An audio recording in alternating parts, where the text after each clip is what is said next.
Today marks 2 years since Dara Khosrowshahi took the reins at Uber after inheriting the role from co-founder Travis Kalanick. Another former Uber employee, Anthony Levandowski, was indicted this week for stealing self-driving technology.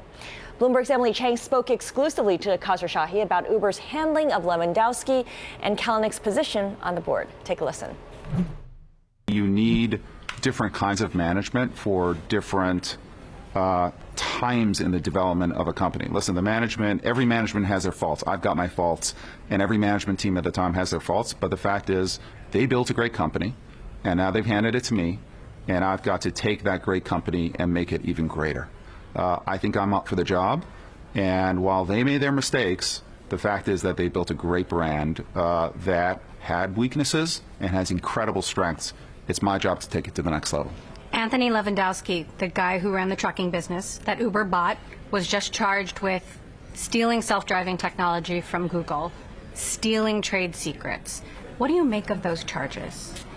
I wasn't here when we brought Anthony on board. But what I do know is that we went to incredible depths to make sure that any information that Anthony might have acquired from Google, and it sure looked like he didn't make it over to our company.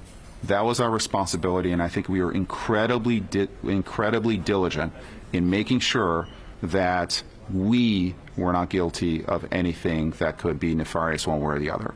We think that when you build, you got to build the right way. Anthony's an incredibly talented person. It didn't work out, but I do think that we did the right thing within these walls. Now, the person who was here and spearheaded that acquisition, and which might cost Uber $100 million and has already cost some credibility, is still on the board, Travis Kalanick. I asked you this on IPO day, but I feel like I have to ask it again. Do you question Travis's position on the board? I think that, I am going to live in the here and now.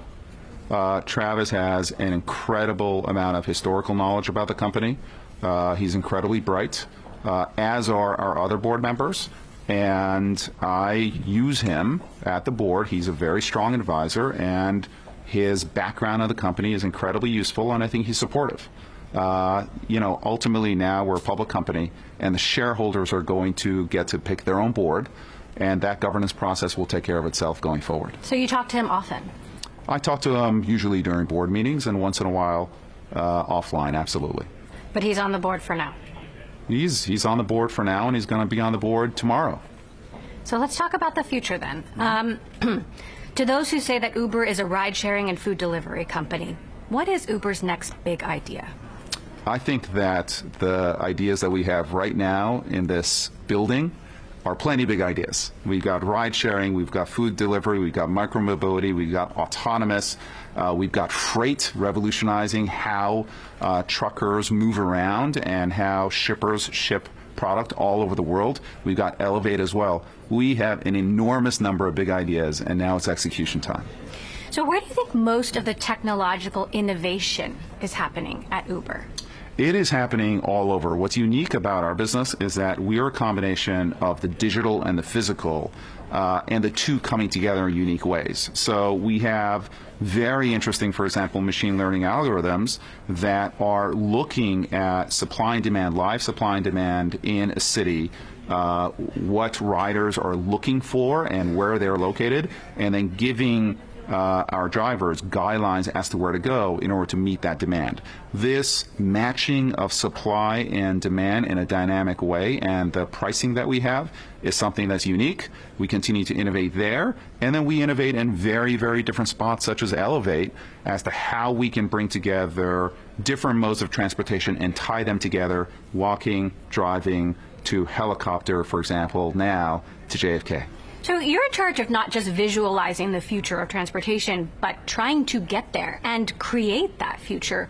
When you look into the future, what does the future of transportation look like? I mean, obviously you have Google and Tesla and traditional automakers and flying cars and helicopters, as you say.